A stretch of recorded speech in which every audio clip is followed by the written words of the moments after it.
bonjour à toutes et à tous. Et je voulais aussi évidemment saluer le président de Smart Building Alliance, donc Emmanuel François, donc, qui a accepté bien volonté d'être un grand témoin dans cette présentation, en tout cas cette petite conférence qui, en tout cas, vous le verrez, va effectivement, j'espère, vous donner envie, en tout cas, d'aller plus loin et peut-être d'éclairer un petit peu les différents aspects au sein des bâtiments et de la ville. Et donc, merci en tout cas à Emmanuel François d'avoir bien voulu être présent ce soir pour en fait échanger et puis aussi partager, je pense, un peu sa passion du courant continu.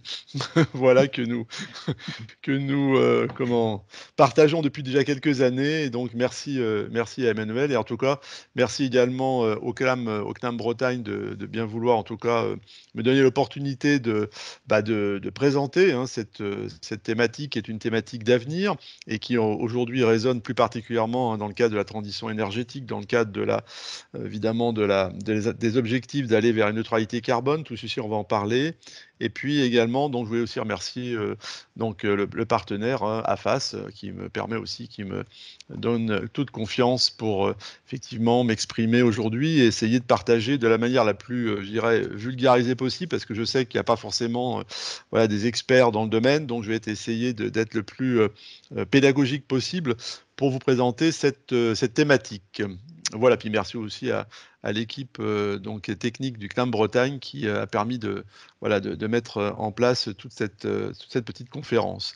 Alors, sans plus tarder, donc je vais peut-être passer au premier slide, la première présentation, qui concerne en fait un petit peu un aspect très générique. C'est-à-dire qu'en fait, aujourd'hui, on s'aperçoit que dans le cadre de la transition énergétique, eh bien, on est amené, en tout cas sur le plan électrique, à avoir des nouveaux enjeux, des enjeux qui sont multiples, de différentes natures. Et c'est vrai que quand on voit en fait, le titre de cette conférence, on pourrait penser que, eh bien, on pourrait traiter que de la partie, on va dire, technologique de la problématique. Et en fait, moi, je souhaiterais ce soir, c'est vrai que la technologie va être évidemment prégnante, mais je fais confiance en fait à Emmanuel pour aussi aborder les autres aspects qui sont ici représentés en fait en rouge, donc autour donc de AC et DC. On va voir un petit peu ce qui se cache derrière cela. Avec évidemment les aspects technologiques, on va les voir, c'est important. Il y aura une première partie qui sera assez générale, mais qui permet en fait soit pour certains de découvrir des choses, soit pour, j'espère, la plupart peut-être des rappels, ou en tout cas pour mieux structurer vos idées. Et puis donc les aspects économiques qui sont indissociables comme enjeu, dans un aspect évidemment environnemental, pardon. Donc ça va aussi résonner à travers les slides, je pense. Et puis évidemment l'aspect sociétal qu'il ne faut pas oublier, ou l'aspect plutôt société vis-à-vis des nouveaux usages et des consommateurs, ou qu'on appelle parfois même des acteurs maintenant, puisqu'ils sont à la fois producteurs et consommateurs d'électricité. Tout ceci, alors vous voyez, dans un environnement qui est un petit peu gris là sur ce diaporama, c'est-à-dire en fait l'aspect réglementation, l'aspect normalisation, en fait, ce sont des contraintes tout simplement, et notamment en France, en tout cas, il s'agit de la Commission de la régulation de l'énergie qui règle et qui gère tout cela. Tout ceci étant évidemment, vous l'avez vu, dans un environnement à la fois numérique. Alors quand je dis numérique, c'est plutôt pour moi l'informatique, et la digitalisation, c'est tout ce qui est aussi traitement des données. Tout ceci, évidemment, est indissociable de l'ensemble des 4 enjeux. Et puis, évidemment, le courant alternatif et le courant continu, et on va parler surtout du courant continu, évidemment, est totalement lié à cet aspect, on va dire, numérique. Et je pense que le grand témoin aussi aura l'occasion d'en parler. On voit qu'en fait, on ne peut pas dissocier les deux, et qu'aujourd'hui, on a vraiment une convergence numérique et courant continu. Et vous allez le voir au fur et à mesure du diaporama.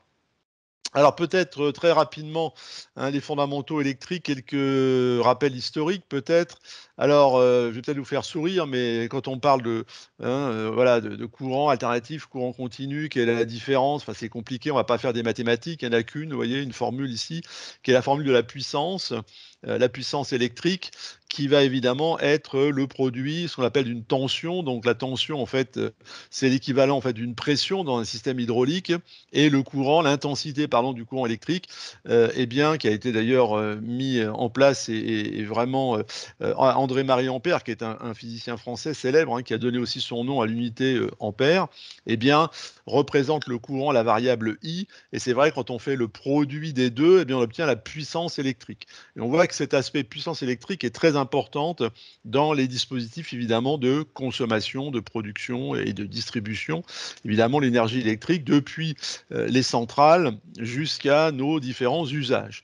Alors je voulais juste ici sur ce petit slide vous présenter ce qui est à gauche, qui est en fait le courant alternatif. Alors en fait, vous imaginez, hein, vous achetez une chope de bière, voilà, et bien vous achetez en fait, et vous l'avez peut-être vu sur votre facture d'électricité, des KVA. Hein, vous payez un abonnement en KVA, vous avez peut-être 6, 9, 12 KVA. Voilà. Mais en fait, vous consommez et pour votre propre utilisation, vous utilisez en fait des kilowatts. Hein, vous utilisez en fait une puissance qu'on appelle utile. Et donc, c'est la hauteur en fait du liquide jaune, hein, de la bière. Mais malheureusement, la bière, bah, voilà, c'est un fluide qui ne peut pas se passer en fait de mousse. Hein, c'est ce qui est représenté évidemment en blanc et qui finalement correspond à ce qu'on appelle la puissance réactive. Bah, en fait, on est obligé de l'avoir. Elle a une certaine ampleur, vous voyez, et c'est ce qu'on appelle les VAR, donc les volts ampères réactifs. Et c'est quelque chose qui est malheureusement obligatoire lorsqu'on traite du courant alternatif et qui est associé en fait à tout ce qui est génération par des machines tournantes, tout ce qui est lié à des transports sur des lignes électriques. Dès que vous avez en fait ce qu'on appelle des inductances, eh bien vous consommez du réactif. Voilà.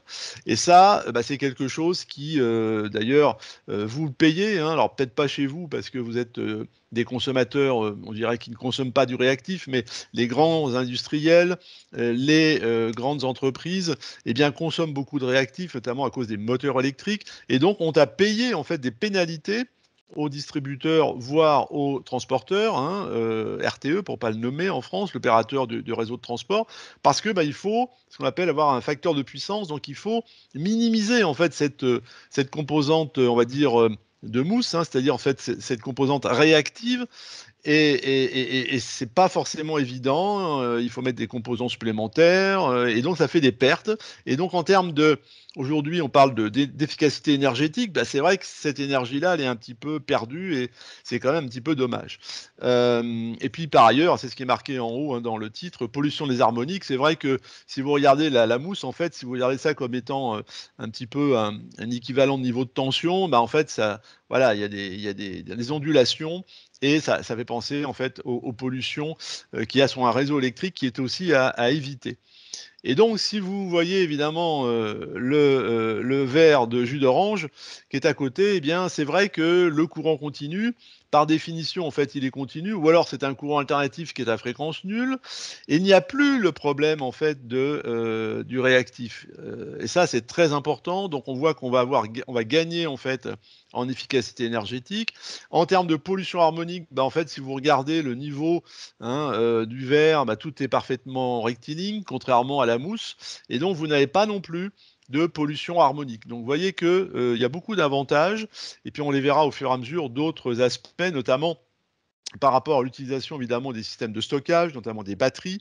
Tout ceci est naturellement compatible, et donc on voit que, eh bien, voilà, donc on peut dire que est-ce que il était nécessaire d'aller vers du courant alternatif au tout début de l'histoire de la production et de la distribution de l'énergie électrique, ou alors est-ce que finalement le continu était plus avantageux? Bah écoutez, on va essayer de répondre à la question, puis surtout d'essayer de voir dans le cas des bâtiments et de la ville durable. Alors, ça, c'est vraiment la seule information un peu technique que je voulais vous présenter, parce que finalement, on va revenir à ce que tout le monde connaît, j'imagine. En tout cas, je vous invite à regarder l'excellent film qui est ici et qui, bah, en fait, décrit un petit peu ce qui s'est passé, vous voyez, en 1888.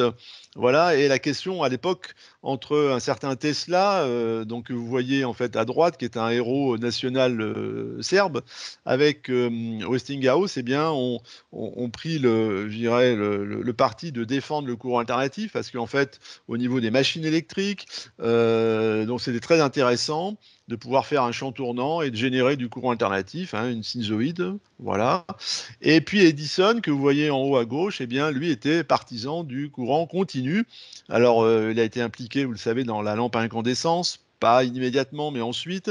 Et puis pour beaucoup d'autres choses, il y a eu des polémiques. Enfin bon, on va pas faire la conférence sur l'histoire de la guerre des courants, mais cette guerre de courant, en fait, a finalement débouché vers un vainqueur qui est Nikola Tesla. Voilà, et on verra dans quelques minutes pourquoi. En tout cas, voyez qu'ici, on prend un réseau très simple, qui est un brevet, hein, que j'ai récupéré, voilà, je vous invite à peut-être récupérer également, qui est de 1887. Donc, vous voyez, c'est vraiment 8 novembre, hein, donc on est voilà, au début de l'année 88. Et voyez que déjà à l'époque, alors on avait, qu'on appelle du smart, hein, on avait un réseau. Alors, vous voyez, vous avez en bas à droite la machine tournante, qui est un générateur à courant alternatif.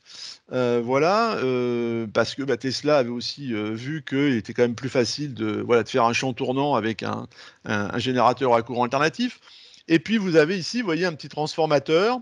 Alors, j'ai mis volontairement à la fois en anglais, hein, voilà, qui, en monophasé, donc vous avez deux fils classiques, va vous alimenter, vous voyez, à gauche, des lampes à incandescence. Et ça, c'était le premier problème quand même à l'époque, de pouvoir éclairer New York, en l'occurrence. Et donc, les lampes à incandescence, en fait, ce sont des résistances, tout simplement.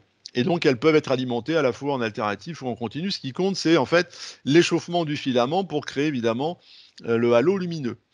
Et donc, à l'époque, on avait déjà compris que s'il y avait une rupture d'alimentation, hein, du générateur du bas, eh bien, on pouvait être évidemment avoir quelques soucis. Donc, la notion de redondance, la notion de sécurité, de backup était déjà présente. Et en fait, en haut, eh bien, vous avez un générateur, on va dire, de secours, tout simplement, qui était aussi à courant alternatif. Mais voyez, on a pris la précaution de mettre un système de commutation, alors mécanique, hein, c'est un petit peu rustique maintenant, n'empêche que c'est un système qui permettait d'avoir du courant continu. Et vous voyez qu'on retrouve ici des interrupteurs, c'est vraiment les descriptions, hein, historiques, où on va pouvoir effectivement alimenter les lampes, éventuellement les ampoules, pardon, les luminaires, s'il y a une défaillance du transformateur du bas. Et vous voyez qu'on peut aussi sauvegarder, stocker sur une batterie, déjà à l'époque, avec surtout un système de détection de fin de charge très sophistiqué, voilà, et qui permettait donc aussi d'alimenter, vous voyez, avec l'autre ici chemin, eh bien, les ampoules. Donc, on a sur ce schéma de 1887 à la fois du courant alternatif, à la fois du courant continu finalement non sauvegardé, et aussi du courant continu sauvegardé. Vous voyez? Donc, quand on parle aujourd'hui de smart grid, bah écoutez, à l'époque, on avait déjà quelque chose qui était déjà très smart, hein. Voilà. Alors vous allez me dire, bon, OK, mais alors comment se fait-il que, finalement Tesla a gagné? Bah, tout simplement parce qu'on va voir, dans quelques minutes un petit peu ces architectures de réseau électrique, puisque c'est ça qui va quand même nous intéresser dans quelques minutes, hein, dans les bâtiments. Eh bien, c'est qu'en fait, à l'époque, on avait bien effectivement compris, hein, si on regarde, imaginons que ces luminaires sont à des centaines de mètres ou voire des kilomètres, que vous voulez en fait transporter donc sur une liaison, longue, de la puissance électrique. Donc vous avez vu tout à l'heure, hein, je vais le remettre ici, c'est le produit VI. Eh bien, si vous voulez augmenter la puissance pour pouvoir transporter cette énergie électrique sur une longue distance, eh bien, vous avez deux possibilités. Soit vous augmentez la tension, soit vous augmentez le courant, hein, pour que le produit en fait augmente. En fait, si vous augmentez le courant, qu'est-ce qui se passe? Bah, vous allez avoir une section de conducteurs plus importante, vous allez avoir des pertes, ce qu'on appelle des pertes joules, hein. Pour ceux qui connaissent, c'est RI carré. Donc tout ça, évidemment, plus votre I va être fort, plus le carré, évidemment, va être encore plus important. Et donc, vous allez avoir de la masse, vous allez avoir de l'échauffement. Donc, ce n'est pas du tout une solution.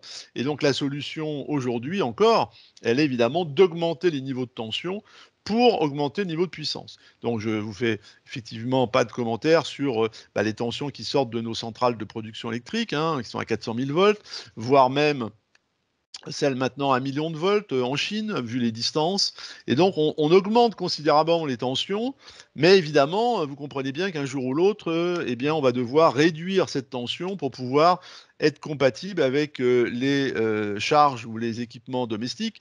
Ça ne me viendrait pas à l'idée, par exemple, de me raser avec un rasoir électrique en 400 000 volts. Enfin, ça c'est OK. Donc vous comprenez bien qu'en fait, le challenge de l'époque et qui est encore aussi un challenge aujourd'hui, c'est le transformateur. Comment pouvons-nous, en fait, mettre à niveau différent, on va appeler ça V1, V2 si vous voulez, pour en fait faire un transformateur? Eh bien, à l'époque, alors c'est en plus un Français, hein, c'est Lucien Gaulard, qui a inventé ce transformateur, avec simplement, hein, vous le connaissez, hein, voilà, des enroulements de cuivre ou d'aluminium sur un circuit magnétique. Bon, ce système-là, vous en avez des tout petits chez vous, vous en avez des très, très gros évidemment, dans nos campagnes, mais tout ceci repose finalement sur le même principe et en tout cas ne fonctionne qu'en alternatif et donc pour transporter sur des longues distances, il a fallu augmenter les tensions pour diminuer les pertes le long des lignes et donc par conséquent, on a eu besoin de transformateurs très vite et le transformateur de l'époque n'était réalisable qu'avec du courant alternatif. Voilà en fait la raison pour laquelle Tesla a gagné. Alors, est-ce qu'aujourd'hui on ne peut pas revenir là-dessus? Bah, vous allez voir que si en fait. C'est ça qui est très intéressant. Alors, je reviens sur rapidement les fondamentaux sur les réseaux. Juste un peu de vocabulaire, on ne va pas entrer dans le détail. Vous voyez ici, je représente dans la grande ellipse, en fait, ce qu'on appelle un smart grid, c'est-à-dire en fait un réseau électrique qui est composé en fait d'un réseau de transport à très haute tension, jusqu'à 400 000 volts, on en parlait, 63 000 en France en tout cas, au milieu. Et puis en dessous, vous avez ce qu'on appelle le réseau de distribution, voilà, qui aujourd'hui en France est une activité régulée par Enedis d'ailleurs. Elle est régulée par RTE pour le réseau de transport. Et puis vous voyez sur ce petit schéma, bah, vous voyez en fait l'interconnexion entre les bâtiments, les petites entreprises, etc. Et parce qu'on a évidemment aujourd'hui souhaité intégrer des énergies renouvelables, type éoliennes, panneaux photovoltaïques, etc., eh bien, on a effectivement besoin de piloter de manière flexible ce réseau, avec toutes les problématiques évidemment techniques, mais aussi économiques. Et donc, on parle donc de smart grid dans tout ce qui concerne le réseau de transport et de distribution. Et puis ensuite, vous voyez qu'ici, et là, c'est quelque chose qui est en train de se développer très rapidement. C'est ce qu'on appelle le microgrid ou le smart microgrid.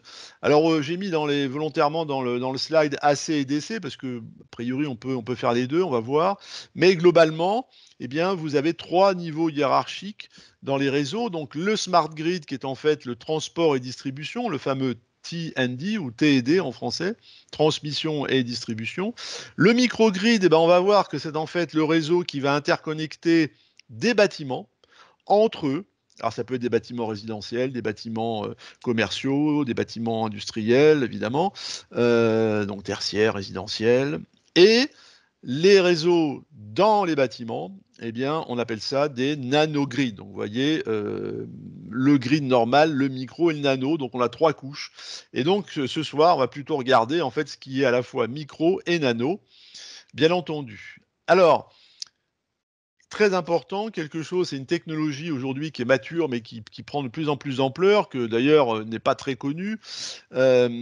Pour effectivement pouvoir vous expliquer ce qui va suivre, juste un petit slide pour vous dire qu'on doit aujourd'hui compter sur ce qu'on appelle l'électronique de puissance, c'est-à-dire en fait des composants que je ne vais pas rentrer dans le détail, qui sont là pour en fait découper à la fois des tensions et des courants dans les sinusoïdes par exemple, pour en fait faire des conversions. Et donc vous avez évidemment, bah, comme vous avez du courant alternatif et du courant continu, bah, vous avez 4 évidemment, solutions. Donc vous avez à gauche ce qu'on appelle le redresseur AC/DC, donc on convertit de l'alternatif vers le continu. Typiquement, bah, c'est ce que vous avez, hein, quand vous prenez votre chargeur de PC portable ou de votre smartphone, bah, vous mettez, sur votre prise de courant classique en alternatif, puisqu'on est évidemment raccordé majoritairement en alternatif et vous allez avoir une sortie continue. Même chose pour votre PC, hein, portable avec votre chargeur, c'est la fonction redresseur. La fonction onduleur, bah, c'est l'inverse, ou plutôt l'opposé, donc c'est du continu vers l'alternatif.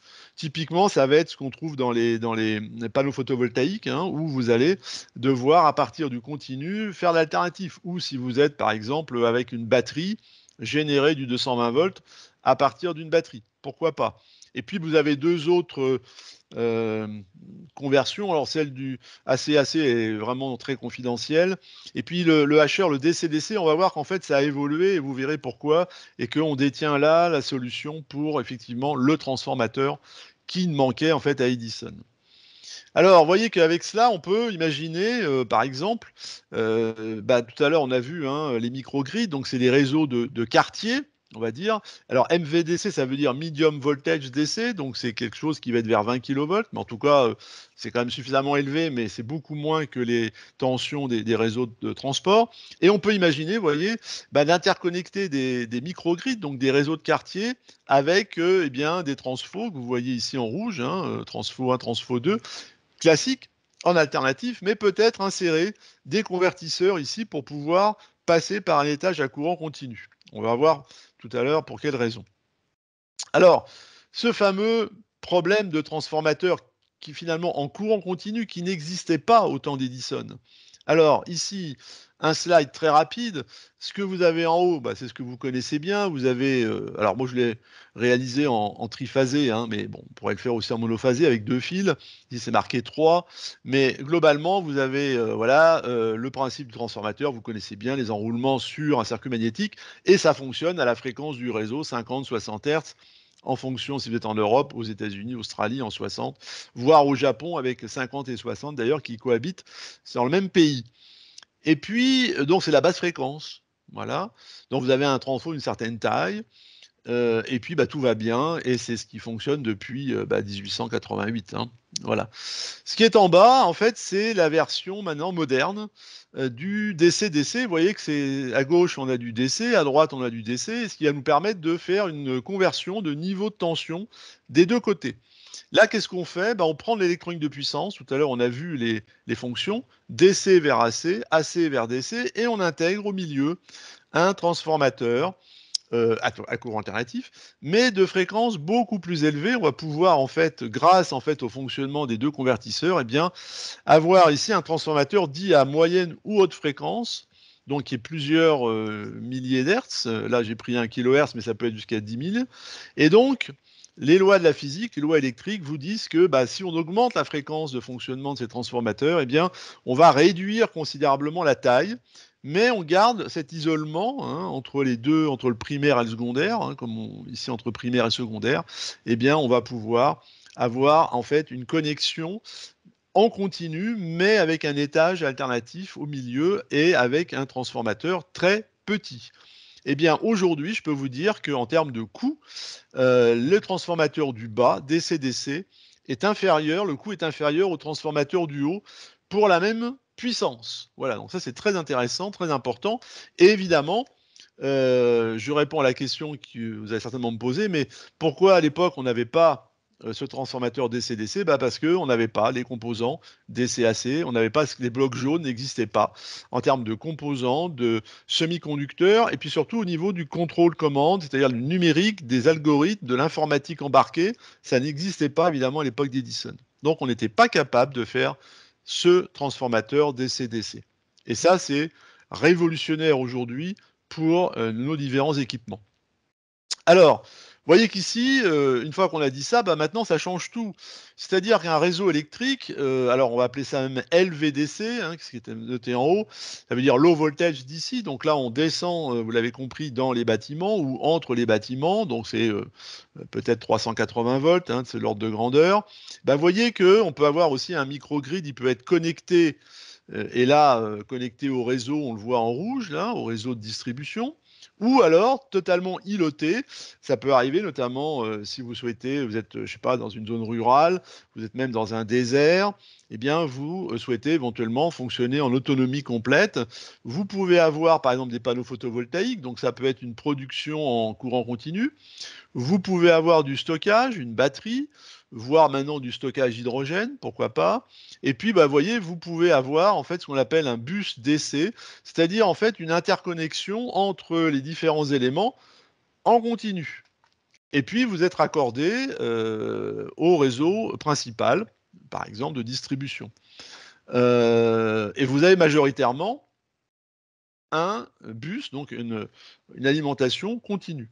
À droite, bah, vous pouvez avoir quelque chose d'un peu plus sophistiqué, où là c'est l'inverse, on privilégie en fait le courant alternatif et ensuite on va mettre des convertisseurs, vous voyez, pour s'adapter à ces DC ou DC-AC vis-à-vis en fait des équipements de stockage, voire à droite, vous voyez les productions AC, on peut imaginer les groupes électrogènes, voire les éoliennes enfin les générateurs des éoliennes. Et vous voyez que en fait, j'ai volontairement gardé cette architecture qui est peut-être compliquée, hein, pour les non spécialistes, mais c'est pour vous montrer qu'en fait, il n'y en a pas qu'une seule et qu'en fait, toute la difficulté, notamment au niveau des bâtiments, au niveau des villes, puisqu'on va avoir en fait un ensemble d'associations de production et de consommation, eh bien, de choisir celle qui va nous permettre d'avoir la meilleure efficacité énergétique, la meilleure disponibilité, la meilleure fiabilité, et puis évidemment le coût aussi le plus faible. Donc c'est ça le challenge en fait technico-économique et également environnemental, hein, vis-à-vis notamment est-ce qu'il faut mettre plus ou moins de batteries, donc les problèmes de recyclage, les PV, enfin photovoltaïques identiques, etc. Alors, vous voyez, par exemple, ici, bah, c'est un petit schéma que j'ai effectivement, voilà, je voulais vous présenter ça qui est assez, comment, simple à comprendre où effectivement, vous voyez, vous avez toujours en haut, par exemple, hein, des producteurs, donc avec des stockages, donc on voit les panneaux photovoltaïques, en haut, l'éolienne, la batterie, le véhicule électrique, on va en parler dans quelques minutes et puis, bah, vous avez, ici de l'éclairage, de l'électronique. Alors en général, tout ça, c'est évidemment en DC. L'éclairage aussi maintenant avec les LED, hein. Les LED fonctionnent en DC, alors que vous avez toujours votre convertisseur qui est dans le culot de l'ampoule parce que bah, vous devez en fait connecter votre ampoule avec des connecteurs, on va dire des plugs alternatifs, bien entendu. Et donc, vous voyez qu'ici, on se pose la question de savoir, bah, finalement, si on passe en DC, vous voyez, très probablement qu'on va réduire le nombre de conversions. Et donc, on va gagner, en fait, en termes d'efficacité énergétique. Donc, c'est un meilleur rendement et ce qui était aussi indiqué en haut, une meilleure disponibilité. Alors là, c'est une architecture un peu différente qui est utilisée en tout cas dans un démonstrateur à Aalborg University, donc vous avez les coordonnées. Et donc là, vous voyez que, eh bien, on va avoir, les panneaux photovoltaïques, sur les bâtiments, par exemple. Vous pouvez avoir vos véhicules électriques raccordés aux bâtiments, la ville également, des systèmes de stockage, alors soit des électrolyseurs et des piles à combustible, donc ça, c'est pour le stockage d'hydrogène dans des réservoirs, la batterie et puis vous voyez à gauche, bah, vous avez un certain nombre de niveaux de tension. Donc là, il y a du 380 volts continu, du 48, du 24 en fonction évidemment de la puissance des équipements, notamment électroménagers ou d'éclairage, et puis aussi des problèmes de la protection des personnes, hein. Il faut savoir que, bon, je ne vais pas vous faire un cours sur cet aspect-là, mais on voit bien qu'au-dessus de 48 volts, en continu, vous allez avoir quelques soucis, hein. Bon, en dessous, non. Et donc, c'est la raison pour laquelle, d'ailleurs, sur les véhicules, même thermiques, hein, votre batterie de 12 volts, vous pouvez toucher votre batterie, vous ne risquez absolument rien.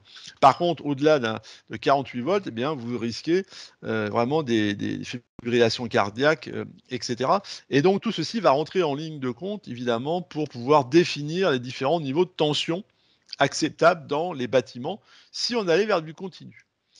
Alors, si on parle effectivement de niveau de tension, il y a des normes, hein, alors l'IEC, ou CEI plutôt pour les Français. Voilà, vous avez un petit graphique qui vous résume un petit peu de quoi il s'agit, avec des niveaux de tension et vous voyez qu'on a des niveaux très, très faibles où là, vous ne risquez rien en termes de personnes, sur notamment tout ce qui est informatique, hein. Les télécoms, pour les plus anciens d'entre vous, rappelez-vous le fameux téléphone à cadran, 48 volts continu. Et oui, à l'époque. Les data centers, on va en parler un tout petit peu, qui sont à des niveaux très élevés parce que évidemment il y a une puissance plus importante. Côté ensuite transport, bah, vous avez avions, véhicules, tramway, trains. Bon, je ne vais pas parler des liaisons d'interconnexion très haute tension entre les différents pays qui sont en courant continu. D'ailleurs, une des premières a été avec les Anglais. Et nos problèmes de bâtiments et de villes durables, eh ben, c'est quelque chose qui est en train d'être défini, donc peut-être que le grand témoin en parlera, mais voilà, c'est quelque chose qui est en pleine réflexion, pleine normalisation. Et vous voyez que la notion de bâtiment ici, ben, en fait, elle n'est pas encore vraiment définis, pas figés. Alors, si on regarde un petit peu, alors c'est peut-être pas très exhaustif, mais on s'en rapproche quand même. Quels sont en fait les équipements ou les charges, on va dire en termes plus électriques, qui sont dans, les bâtiments? Alors vous avez les éclairages LED, j'en ai parlé, c'est valable aussi d'ailleurs dans l'éclairage public maintenant. Donc les LED fonctionnent en courant continu, de manière interne. On continue à mettre des systèmes d'interface AC, mais on pourrait très bien imaginer d'avoir, et ça commence à exister notamment aux US, hein, donc ça va être Immerge Alliance, hein, qui met ça en avant, où on va avoir des voilà, des plugs carrément DC dans les faux plafonds.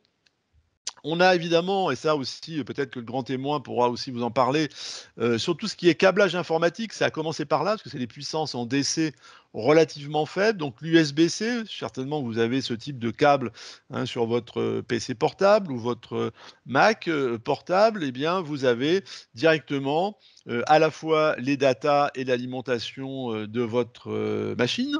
Voilà. Le PoE, Power of Internet, donc là, c'est aussi quelque chose qui est un peu plus ancien, mais qui vous permet aussi d'alimenter les équipements et de faire passer la data en même temps. Donc il y a beaucoup de choses là qui, ça y est, sont installées, hein. Je pense qu'Emmanuel François pourra vous en dire plus au niveau de la SBA. Il y a beaucoup d'adhérents SBA qui utilisent déjà le PoE. Ensuite, bah, comme je l'ai dit, hein, tout ce qui est ordinateur, tablette, téléphone, vous avez des batteries à l'intérieur, donc ça fonctionne en continu. Tout ce qui est téléviseur LED, OLED, bah oui, parce que les LED, fini les écrans cathodiques, hein, donc les LED, bah, c'est du continu. Mais malheureusement, vous avez toujours votre interface avec l'alternatif. La production photovoltaïque, bah oui, sur les toitures ou sur ce que vous voyez dans les champs, eh bien, la petite cellule élémentaire produit en fait une tension continue. Donc on les associe, mais globalement, c'est du continu.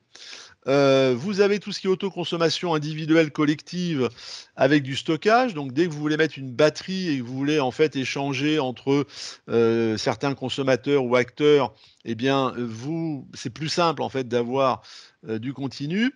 Le chauffage, on commence à avoir des systèmes de chauffage avec des batteries, notamment distribuées, qui vont fonctionner aussi en DC, et évidemment ce qu'on appelle les IRVE, infrastructures de recharge de véhicules électriques, et on verra ça dans quelques minutes.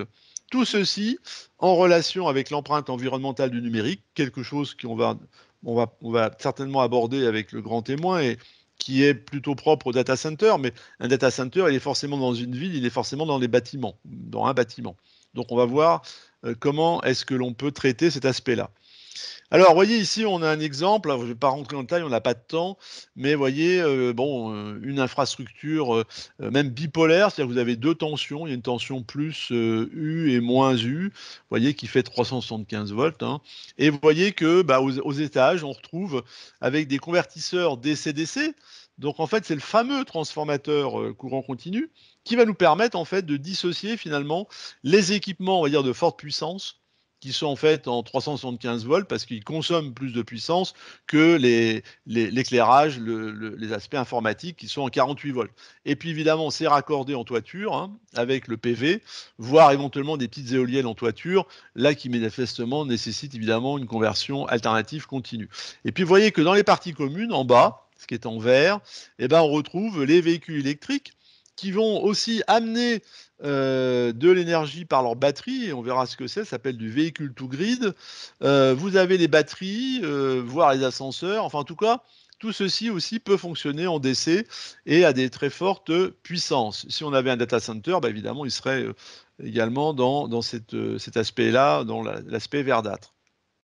Alors, vous avez aussi, alors ça je vous invite à le regarder, bah, des démonstrateurs, notamment, voilà, Aalborg University, où vous avez vraiment on teste, des, bâtiments, en continu. Donc là, vous avez, alors excusez-moi si tout est en anglais, mais bon, c'est au moins pour vous montrer que, nos collègues européens travaillent beaucoup là-dessus. Alors les Chinois sont très, très en avance, voilà, et c'est vrai que vous avez ici, bah, à peu près tous les équipements qui sont testés par rapport au schéma que vous avez vu tout à l'heure. Et puis, bah, si on va vers la ville durable, eh bien, qu'est-ce qu'on peut dire? Alors là, on voit bien qu'on est au microgrid, donc on n'est plus dans le bâtiment. Donc on va avoir évidemment de l'électromobilité. ça va de soi. Donc tout ce qui va être véhicule électrique, alors ça peut être des véhicules particuliers, mais ça peut être aussi évidemment des poids lourds, ça peut être des bus, tout ceci avec les IRVE, on va le voir dans quelques minutes, infrastructure de recharge de véhicules électriques. Le stockage électrochimique, là aussi centralisé, distribué. Donc c'est quelque chose de très important, notamment on l'a vu pour l'autoconsommation collective qui est juste après avec le stockage. Donc là, pourquoi ville durable? Bah, parce qu'effectivement, on peut imaginer plusieurs bâtiments avec des systèmes de stockage et on peut échanger l'énergie entre les différents bâtiments par ces systèmes. Les réseaux électriques ferrés urbains, on verra tout à l'heure, ça c'est aussi assez révolutionnaire, puisque, eh bien, je ne sais pas si vous le savez, mais si vous prenez par exemple le métro, hein, le métro parisien, bah, il est en 750 volts continu, et oui, le RER aussi de l'Île-de-France, eh ben, il est en 1500 volts continu. Et oui, et donc on peut imaginer, pour des raisons de puissance, eh bien, bah, s'interconnecter entre, on verra tout à l'heure à travers un schéma, entre finalement des équipements, plus classiques basse tension avec ces réseaux ferrés urbains. Donc là, on a vraiment la mobilité complète, à la fois véhicule, on va dire, traditionnel, mais aussi, le ferré urbain. L'interconnexion des microgrids, on l'a vu, bah, il est clair qu'on va avoir je dirais des clusters en anglais, enfin des quartiers, où on va pouvoir interconnecter ces quartiers. Et aujourd'hui, il est beaucoup plus intéressant de le faire en DC pour des problèmes en fait de stabilité, de régulation entre les deux réseaux. Quelque chose qui est en train peut-être d'arriver, peut-être plus vite que prévu. On parle beaucoup d'hydrogène, hein, d'hydrogène vert ou d'hydrogène décarboné. Il y a un exemple d'ailleurs en France, hein, c'est le premier, c'est à Boin, avec la compagnie Life, je crois, qui effectivement, il y a quelques mois, a été la première à produire de l'électricité à partir de l'hydrogène, plutôt de l'hydrogène à partir d'une éolienne, donc l'hydrogène vert, et avec un électrolyseur, et ça fonctionne en courant continu. Et oui, donc vous allez en fait obtenir de l'hydrogène à partir en fait du continu, et vous allez avoir l'opération inverse, qui est en fait la pile à combustible, dont vous avez peut-être entendu parler, qui est plutôt dans les véhicules, et qui vous permet en fait à partir d'hydrogène, eh bien, de faire de l'électricité en continu. Et donc si vous combinez les deux, bah, vous avez donc power to gas, gas to power, donc vous avez du stockage H2, donc vous stockez non pas votre énergie sous forme électrochimique avec les batteries classiques, mais sous forme d'hydrogène. Donc vous voyez que là, on a vraiment quelque chose de très important pour du stockage de longue durée par rapport aux batteries qui sont quand même limitées. Et ce stockage longue durée, eh bien, il fonctionne en DC. Voilà, donc vous voyez que, enfin, vous commencez à voir, si vous voulez, l'importance en fait que va prendre le courant continu et en tout cas, dans les années qui viennent. Là aussi, puisqu'on parle de la ville durable, eh bien, l'empreinte du numérique, bien entendu, à tous les niveaux, même les interconnexions entre les bâtiments, pour les piloter, et cetera, tout ce qui est, là aussi, ce qu'on appelait la domotique, mais c'est un mot totalement maintenant, trop ancien, hein, mais vous comprenez bien de quoi il s'agit. Là aussi, les data centers ont quelque chose d'important à réaliser. Alors ici, bah, bon, c'est un schéma qui je trouve assez synthétique en tout cas et qui est d'un collègue, vous voyez en bas la source, où en fait vous voyez que, bah, on a 2 villes là, voilà, avec des bâtiments, divers et variés, et vous voyez qu'on a systématiquement, alors BESS ça veut dire Battery Energy Storage System, donc c'est les batteries, mais vous avez, beaucoup de choses qui sont interconnectées, vous voyez, par ici du continu. Voilà, medium voltage DC, donc on est, bah, clairement dans des transformateurs à courant continu, hein, et donc on peut imaginer peut-être d'interconnecter en fait des villes avec des réseaux à courant continu, comme on le fait par exemple entre la France et l'Espagne, entre la France, l'Angleterre ou France, Italie, où vous avez des interconnexions aussi à courant continu. Donc ça, c'est très important de bien voir et de bien comprendre cette relation entre la ville, donc des clusters, des microgrids qu'on va interconnecter en courant continu. Alors, bah, à partir de ces types de schémas, bah, c'est vrai que, il y a des structures qui apparaissent. Regardez, par exemple, alors là, on est un tout petit peu éloigné de la problématique d'aujourd'hui, mais elle s'y rapproche à travers ce qui est en rouge en haut. Là, on voit la city, donc la ville. Et vous voyez que, eh bien, finalement, aussi bien avec la production ici éolienne, le stockage, le solaire, eh bien, on va être capable, eh bien, de se raccorder. C'est un projet qui s'appelle Fundraise, qui vient d'ailleurs de se terminer. Je vous invite à aller voir ça aussi sur les sites internet. Eh bien, vous allez retrouver quelque chose qui est un réseau finalement à courant continu de 9 kV, donc c'est très important. Avec, vous voyez ici, on voit le tramway probablement, hein. Et donc on voit bien qu'il y a aussi une volonté, et peut-être aussi que Emmanuel François donc, nous en parlera, surtout en Chine, ça existe maintenant, de pouvoir donc vraiment utiliser le réseau ferré urbain pour mailler, on va dire, le réseau de distribution et pour en fait mailler le réseau de la ville. Donc, vous voyez que là, on a vraiment quelque chose de très nouveau et c'est toujours grâce, en fait, aux transformateurs à courant continu. Vous voyez ici, en vert, hein, on voit apparaître les blocs DC-DC. Eh bien, c'est évidemment le cœur du dispositif. C'est ce qu'on a vu tout à l'heure. Alors, si on va maintenant pour le DC, également concernant la mobilité. Alors bon, vous savez ce que c'est maintenant qu'une IRVE. On en parle beaucoup. D'ailleurs, c'est quelque chose qui doit se développer parce qu'on voit bien qu'il y a une évolution très importante de vente de véhicules électriques, en tout cas en France. Mais bon, il y a encore effectivement beaucoup de choses à faire sur les infrastructures de recharge. Alors, vous avez trois termes hein, qu'on utilise. Il y a ce qu'on appelle le V2H ou le V2H en anglais. Alors, il y a beaucoup de termes anglais, je suis désolé, hein, c'est comme ça. Et ce qu'on appelle le véhicule to home, c'est-à-dire en fait c'est votre véhicule qui est raccordé à votre logement.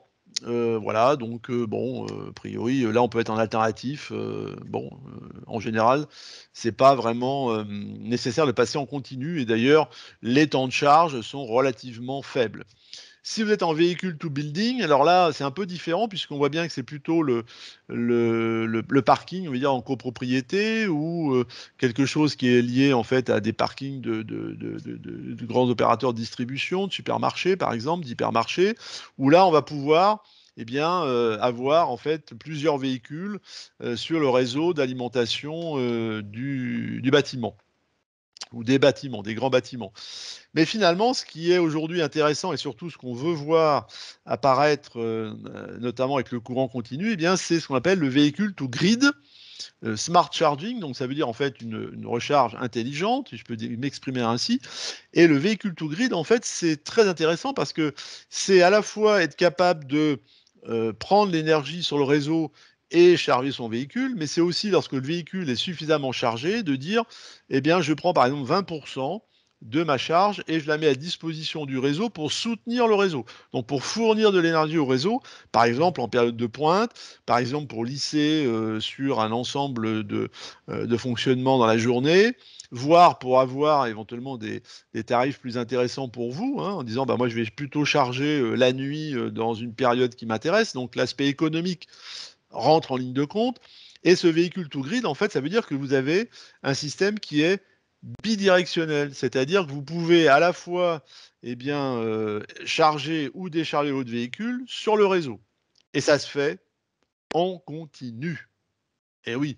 Alors évidemment, on pouvait le faire en alternatif, mais alors ça veut dire qu'il faut faire double de convertisseurs. Enfin, ça n'a pas de sens. Donc, le continu pour le véhicule to grid. Alors, vous avez ici, je vais passer là-dessus, mais tout ce qui concerne l'aspect législatif, hein, en termes des IRVE.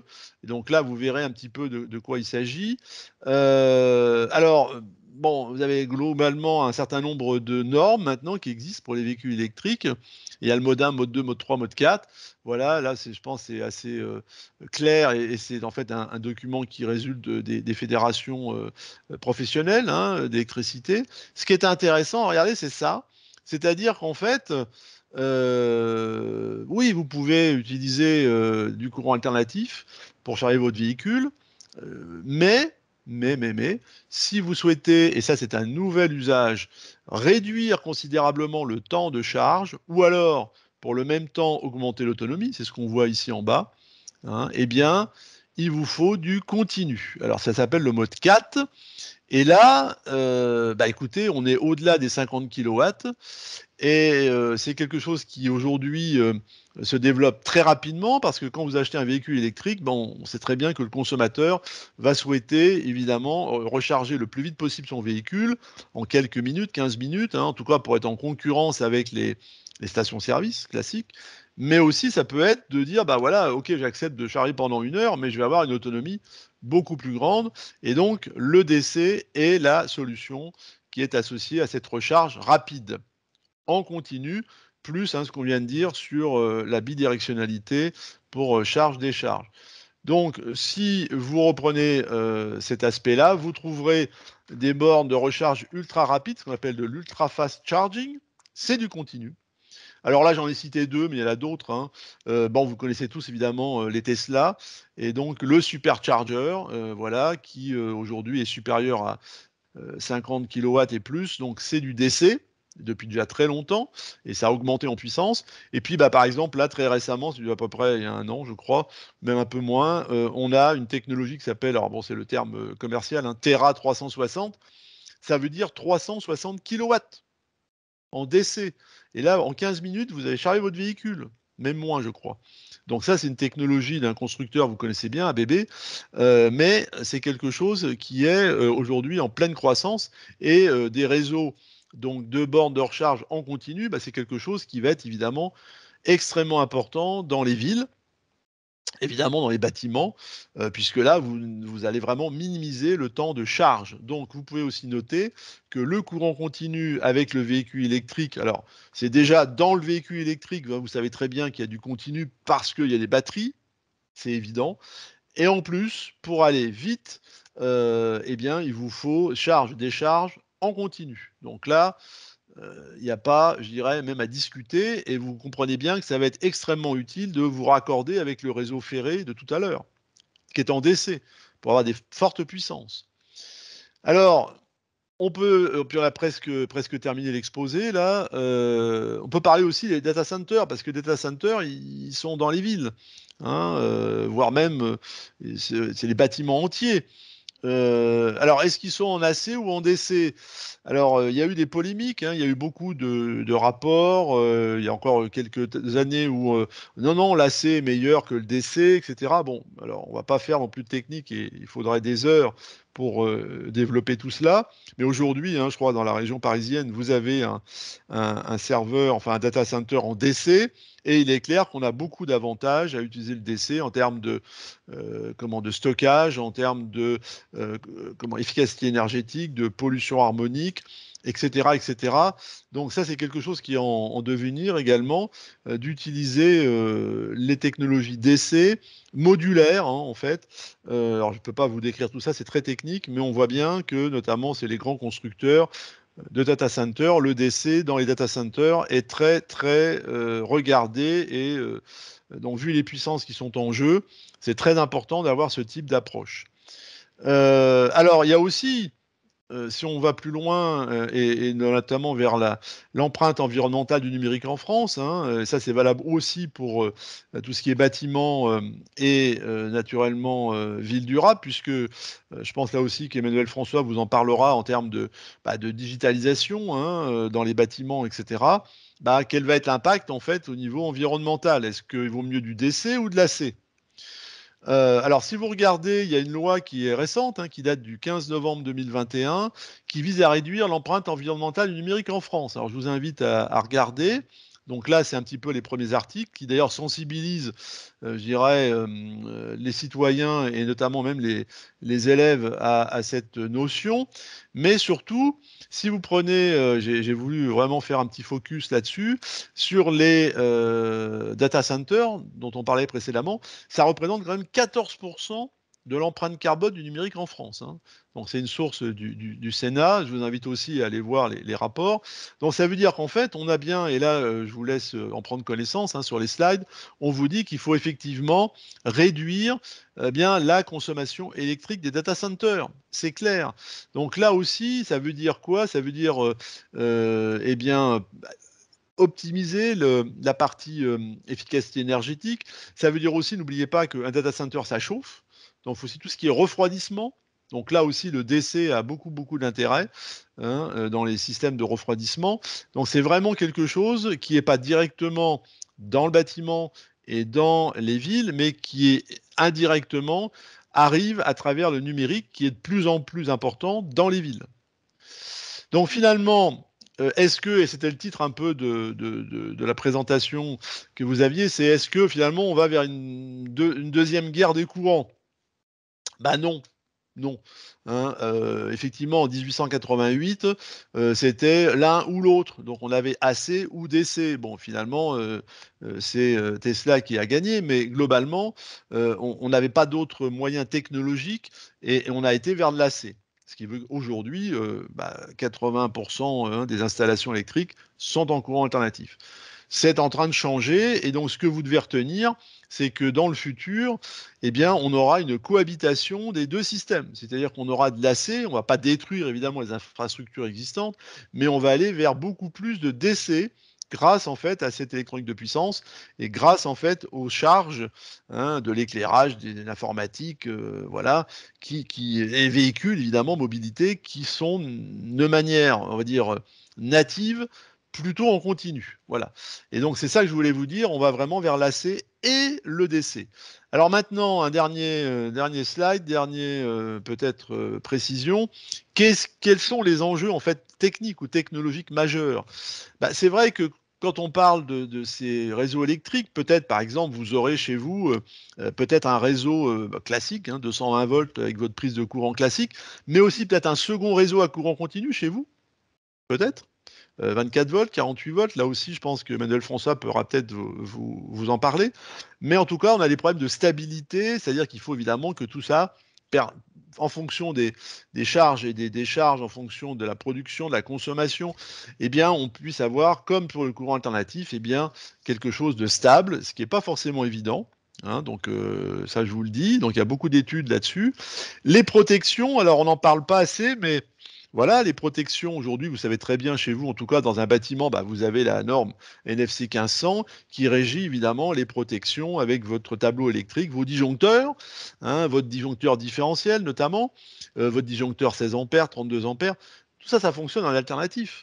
Imaginez qu'on bascule dans hein, l'architecture que je vous ai présentée dans le bâtiment DC, eh bien, il va falloir changer les disjoncteurs, il va falloir changer. Alors, la notion de différentiel, c'est quoi etc., etc. Donc, protéger à la fois le réseau électrique, mais évidemment protéger aussi les personnes. Voilà. Donc là, il y a toute une réflexion, à la fois pour les bâtiments, c'est-à-dire dans les bâtiments, dans les nanogrids, mais aussi à l'extérieur, pour notamment les microgrids, voire les interconnexions entre les différentes villes.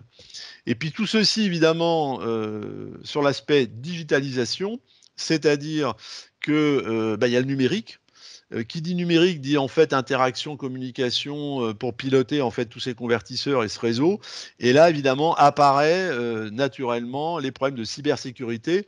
Pas tellement en fait sur la notion de protection de données personnelles, parce que c'est pas là où est l'enjeu là, mais c'est vraiment si on attaque par exemple un capteur, etc. En fait, on peut effectivement déstabiliser et on peut arriver à une défaillance en fait du réseau lui-même. Et donc, avec les systèmes de stockage, avec les systèmes numériques, tout ça, ça prend beaucoup d'importance. Donc, c'est quelque chose qui n'est pas directement lié au courant continu, mais en tout cas, c'est AC et DC. C'est la même problématique, notamment dans les réseaux microgrid et les réseaux nanogrid. C'est ça que je voulais en fait mettre en avant. Voilà, donc je pense que on pourrait encore passer beaucoup de temps, hein, il y a beaucoup de sujets et d'ailleurs d'aller plus en profondeur, mais bon, le temps est limité. Et voilà, donc je voulais vous remercier en tout cas pour votre attention, avec peut-être un peu d'humour, des questions peut-être alternatives ou directes. Vous avez compris pourquoi et je pense que eh bien, je vais, en vous remerciant en tout cas pour votre attention, céder la parole maintenant au grand témoin de ce jour, voilà, qui va certainement pouvoir eh bien, amener des questions, des commentaires, et donc je suis à votre disposition pour y répondre. Voilà, merci à vous. Merci Jean-Luc. C'est vrai que ce sujet du courant continu, tu l'as dit, c'est une passion. Toi, je ne sais pas quand est-ce que tu l'as eu, mais moi, je peux dire que je l'ai eu il y a au moins 15 ans, voire 20 ans. Et cette passion, elle est devenue une conviction il y a 3-4 ans, quand j'ai vu notamment au CES à Las Vegas certains acteurs internationaux qui commençaient à parler sérieusement du courant continu. Et c'est là où je me suis dit, bon, il est temps de passer maintenant à l'offensive, car la France et l'Europe ont été des leaders industriels sur tous les équipements électriques et sur l'énergie. Et il serait temps de se poser les bonnes questions et de rester leader. Alors maintenant, pourquoi justement ce décès, le courant continu devient aussi important et inévitable? Tu as dit beaucoup de choses et je pense que je ne vais pas le faire des redites, mais je voudrais donner 2-3 chiffres. Horizon 2030, parce que 2030 c'est demain, hein. 2030, combien de véhicules électriques en Europe? 130 millions. Millions, oui. 130 millions. Et ça se trouve, c'est peut-être plus, hein. On voit bien la vitesse à laquelle on est en train de basculer du véhicule thermique au véhicule électrique. Et puis la conjoncture actuelle avec le renchérissement des énergies fossiles risque peut-être d'accélérer cette transition, en tous les cas en France. Ensuite, 2030, 41% de l'électricité sera renouvelable. Dans les deux cas, on est sur du décès. En fin 2030, il y a l'objectif de la Commission européenne de réduire de 55% nos émissions de CO2. Mmh. Quand on sait qu'aujourd'hui, et je reviens encore sur des chiffres, au niveau d'empreinte carbone, pas en France, mais au niveau européen ou mondial, eh bien 41% de l'empreinte carbone globale, c'est l'électrique, la production électrique. Alors en Absolument. France, effectivement, c'est que 12%, mais au niveau mondial, c'est 41%. Et si on y ajoute le transport, alors ce ne sera pas tout le transport, mais si on ajoute le transport d'une manière générale, c'est 66%, mais si on ajoute le transport, plutôt la mobilité voiture, on va dire, et une partie du reste, on arrive à 60%. Mmh. Donc vous voyez bien, l'enjeu, il est phénoménal, il est mondial, il est majeur. Il est majeur. Et si on veut effectivement arriver à cet enjeu de réduction de l'empreinte carbone, eh bien, il faut effectivement avoir cette migration vers effectivement le décès. Pourquoi? Parce qu'en fait, c'est peut-être pas un chiffre que tu as donné, mais je voudrais que tu me le confirmes, mais de tête, quand on parle de double conversion, puisque effectivement, Mmh. on a de la production, enfin de l'énergie en décès stockée ou produite, et qu'on va la convertir en AC pour la reconvertir en DC parce que beaucoup de charges sont en DC, eh bien, on a une perte de au moins 10%. C'est notamment ce que ont mis en Ouais. évidence les Chinois, hein, c'est pas ça? Mmh. C'est à peu près ça, oui. Enfin, À peu près ça. c'est Voilà. l'ordre de grandeur. L'ordre de grandeur est vrai, hein. L'ordre de grandeur, c'est ça. Et on parle de double conversion, mais si on parle, et on va aller de plus en plus vers ça, vers du véhicule to X, hein, ou de la Mmh. charge, du stockage énergétique local sous forme de batterie, hydrogène ou autre, eh bien là, on est sur la triple conversion, potentiellement. Donc on peut avoir une perte d'énergie de l'ordre de presque 15%. Donc c'est Mmh. énorme, c'est énorme. Donc si vous voulez, il faut avoir ces chiffres, ces ordres de grandeur en tête. Et il y a un autre chiffre alors qui est non moins important, c'est que si demain on a une partie des équipements qui sont nativement en courant continu, donc ça veut dire qu'on s'abstient des transformateurs, on s'abstient de certains euh, convertisseurs qui sont dans les Mmh. équipements, eh bien, l'empreinte carbone, on l'a estimée sur le pouce, hein, mais on on réduit de l'empreinte carbone de l'installation électrique et des équipements de plus de 15%. Oui, c'est à peu près l'ordre de grandeur, oui. Voilà. Donc ça, si vous voulez, c'est encore important. Alors maintenant, vous allez me dire, mais Emmanuel, tu es gentil, mais on ne va pas changer tous nos équipements, on ne va pas changer notre Non. installation. Oui et non. On ne va pas changer notre installation, mais comme l'a dit Jean-Luc, on peut très bien avoir un double réseau. Mm. On peut avoir un double réseau, d'autant plus qu'on a une nouvelle donne qui apparaît, c'est qu'il faut passer au numérique. Il faut passer les bâtiments au numérique, il faut passer les territoires au numérique. Ça veut dire qu'en fait, on doit déployer dans les bâtiments, dans les territoires, une infrastructure numérique. Mhm. Cette infrastructure numérique, si on fait des travaux dans les bâtiments, dans la ville, eh bien, ça peut être l'opportunité de déployer en même temps ce réseau d'essai, d'autant plus que sur certains sujets, comme tu l'as dit, tu as parlé de POE, on Oui. peut avoir le même conducteur Mm. Absolument. pour l'éclairage, pour le pilote, pour les volets roulants, pour Mais c'est ce qui est déjà le cas aussi là sur le USB-C par exemple, et je pense qu'il y a exactement. beaucoup déjà d'équipements qui sont réalisés avec que tout le monde connaît pour l'instant, mais il faut savoir qu'en fait on a dans le même câble, eh bien on a les deux informations, l'alimentation qui est en DC et puis la data. Donc pour l'éclairage, je crois que tu l'as dit aussi peut-être, hein, maintenant on est capable de piloter aussi les Exact. luminaires avec ce système-là. Donc on Et économise. l'intérêt, ouais. Et Alors, l'intérêt, si vous voulez, c'est qu'on va faire du pilotage si on est en POE, point par point. absolument. Donc là, si vous voulez, ça veut dire que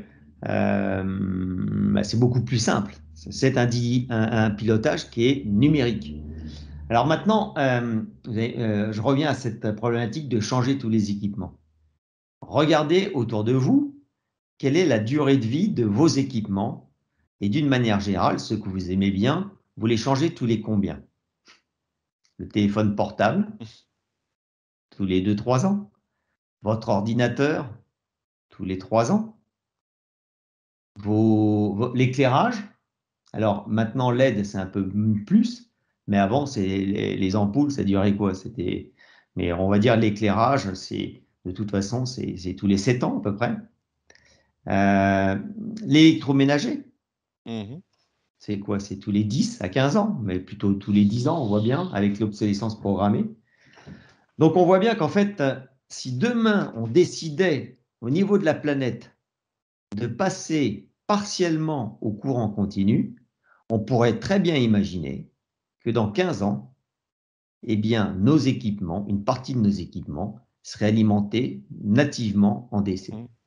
Alors vous allez me dire, mais c'est quoi l'intérêt? L'intérêt, c'est ce que je viens de vous dire, c'est 10% d'efficacité énergétique à minimum en moins, surtout à partir du moment où on a ce que disait Jean-Luc, du véhicule to grid ou Ouais. du véhicule to H, et pas que du véhicule, c'est du stockage, et on va voir pourquoi, de toute façon, on va aller vers du stockage. Et deuxièmement, c'est l'empreinte carbone des équipements. Enfin, il y a un sujet qui est non moins important, c'est que je vous ai parlé de l'empreinte carbone, mais au-delà de l'empreinte carbone, il y a aussi un sujet qui commence à pointer, puisqu'on va vers l'électrification des usages de plus en plus.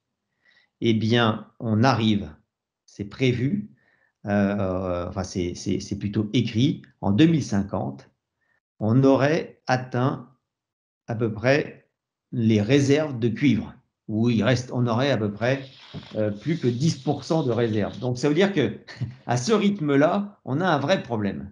Donc en fait, on n'a pas trop le choix aujourd'hui. Il faut effectivement aller vers moins de composants et une optimisation de ces composants. Alors, Emmanuel, je te coupe, mais je prends le relais parce que si on regarde ce qui se passe sur les interconnexions entre les pays, donc dans le réseau de transport, Mm. notamment, par exemple, si je prends France-Angleterre, on part avec du triphasé en France, on arrive avec du triphasé en Angleterre, mais on passe par un câble sous-marin. Et le câble sous-marin, je suis désolé, il y a deux conducteurs, enfin il y a deux câbles pour le plus et le moins, et on n'a pas trois câbles, on n'est pas en triphasé. Pourquoi? C'est ce que tu viens de dire, c'est-à-dire qu'en fait, on économise un conducteur sur trois. Exactement. On Voilà. a un tiers. Et ça, ce que tu dis là, mais on peut l'appliquer pour le souterrain. Par exemple, entre France et Espagne, on a, alors évidemment, c'est de la haute tension, mais on a doubler la ligne pour pouvoir en fait augmenter la capacité de transit entre la France et l'Espagne, notamment par rapport aux éoliennes qui sont derrière les Pyrénées. Mais on aurait pu très bien passer 3 fils, 3 câbles sous les Pyrénées, puisqu'on a percé un tunnel. Ben non, on n'en a passé que 2 grâce au continu, avec 2 stations de conversion de chaque côté. Donc ce que tu viens de dire en termes de volume de cuivre, en termes d'économie de câblage, alors évidemment, quand on est dans un bâtiment, ça peut paraître relativement minime parce que c'est petit, mais en fait, si vous regardez, notamment aussi, alors on quitte notre domaine, mais prenez l'embarqué, les avions, le problème du câblage, de la simplification du câblage en termes de nombre de conducteurs. Donc c'est de la masse à embarquer, donc c'est l'énergie à rajouter pour transporter les câblages. Donc là aussi, on gagne, et tu l'as très bien dit, sur en fait le cuivre, on gagne sur le nombre de conducteurs. Et d'ailleurs, c'est les raisons pour lesquelles, à très forte puissance, si vous avez une longueur donnée, par exemple au-delà de 50 km, eh ben, il vaut mieux avoir une liaison à courant continu parce qu'elle est moins chère, in fine, que la liaison à courant alternatif, même si vous avez les conversions de chaque côté. Et donc, ce que tu dis là, c'est très important parce que même au niveau des tensions plus faibles, dans les bâtiments, dans les villes, et même quand tout à l'heure je parlais d'interconnexion entre des grids dans chaque ville, eh ben, on va le faire en continu. On ne va pas le faire en alternatif. Bah exactement. Et alors, justement, moi, c'est ce que j'ai aujourd'hui, c'est ce que je dis à tous les promoteurs immobiliers. Je suis en train de faire une étude chiffrée pour le prouver, mais c'est tellement évident que ça saute aux yeux, c'est de leur dire, écoutez, aujourd'hui, toutes vos nouvelles constructions, au minimum, l'éclairage, vous le Mmh. passez en courant continu. Et vous supprimez en plus les commandes en ayant des systèmes sans fil, idéalement sans pile, pour réduire encore plus le câblage. Ça veut dire que vous pouvez réduire de 60% le câblage pour toute la partie éclairage. Absolument. Et 60%, quand on voit le prix du cuivre et l'empreinte carbone que ça représente, c'est énorme à l'échelle de l'installation. Bon, si vous voulez, c'est un exemple, mais c'est un exemple qui est à prendre en considération, car malheureusement, aujourd'hui, on se rend compte que les ressources ne sont pas inépuisables. Mmh. Et donc, il faut effectivement les préserver. Enfin, vous allez me dire, mais quels équipements seraient touchés par ou seraient concernés pour passer en courant continu? Alors, on va faire un petit exercice avec Jean-Luc. Je commence parce que c'est quelque chose qui est surtout dans beaucoup de maisons individuelles, c'est la PAC, la pompe à chaleur. Absolument. Donc la pompe à chaleur, elle pourrait très bien être directement alimentée en courant continu, directement par les panneaux photovoltaïques et du stockage. Mmh. Je suis L'éclairage, d'accord. l'éclairage, alors indoor et bien entendu outdoor. Mmh. Et à ce sujet, je peux vous dire qu'il y a le maire de Châteauneuf, dans la Loire, qui a déjà déployé, qui est déjà passé en DC. Et quelle est la conséquence? Donc, c'est un réseau DC d'éclairage public alimenté directement par des énergies renouvelables, panneaux photovoltaïques avec stockage d'hydrogène. Eh bien, la conséquence, c'est qu'en fait, il a quasiment plus il a réduit bien sûr son coût énergétique, mais il a réduit également son coût d'exploitation. Parce qu'en fait, qu'est-ce qui pète aujourd'hui? Vous demandez à n'importe quelle maire des villes, qu'est-ce qui pète? Ben, c'est souvent effectivement l'alimentation de l'éclairage. Absolument. Voilà, et ça coûte cher. Voilà. Donc ça, l'éclairage, c'est sûr. Ensuite, on parle de radiateurs. On va Mmh. dire, mais les radiateurs. Eh bien oui, on va de plus en plus vers de l'élec. Regardez la RE 2020, on va de plus en plus vers des radiateurs électriques. Il y a une société, notamment française, géniale, qui s'appelle Lancet à Grenoble, et qui a justement intégré dans chaque radiateur une batterie. Mmh. Et cette batterie, bien sûr, elle est en DC. Elle va Absolument. permettre d'être alimentée lors des heures creuses ou par les panneaux photovoltaïques ou le stockage pendant la journée et restituer cette énergie. Par ailleurs, d'avoir ces stockages au niveau des radiateurs vont permettre d'alimenter à proximité des équipements qui seraient alimentés directement en DC. de nouveau l'éclairage, mais aussi, pourquoi pas, tout ce qui est informatique, par exemple, ou autre. Ensuite, qu'est-ce qui peut être alimenté en DC? Bah, les moteurs. On est d'accord. Je me suis adressé, par exemple, à des gens comme Somfy qui m'ont dit, mais bien entendu, pourquoi on a tout intérêt à faire nos moteurs de volets roulants Absolument. en courant continu, Oui. ou les portails. Ensuite, les résistances.